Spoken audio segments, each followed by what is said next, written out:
it was just a total shock. It happened really quick. She went to the doctor for a stiff neck. Well, she had a stiff neck, and then she just spiked like a 104 temperature. And so we took her to the doctor, and normally we aren't really concerned with things like that. And I don't know, it was a weird feeling that day. I called Jason and said, I just think something weird is going on. So he came home and went to the doctor with us. And within, 2 or 3 hours of that appointment, we had a phone call saying, you need to pack your bag and go to Peoria to the Children's Hospital. We think this might be leukemia.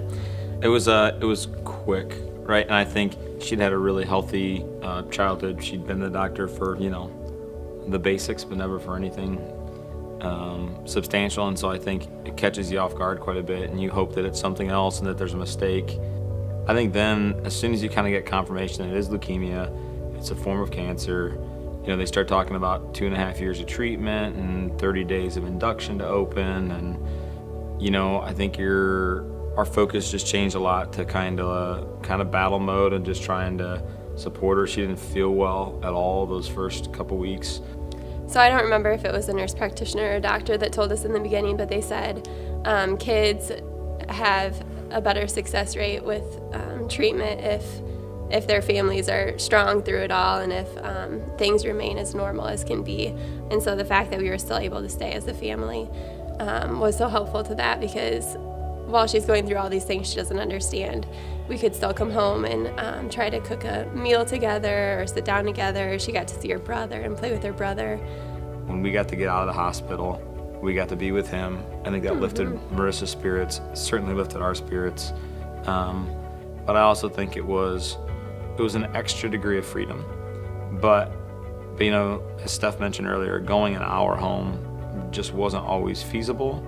And I think the luxury of being able to be a few blocks from the hospital to where you're close enough that you're comfortable going there, but not so far that that there's challenges and logistical hurdles to kind of overcome.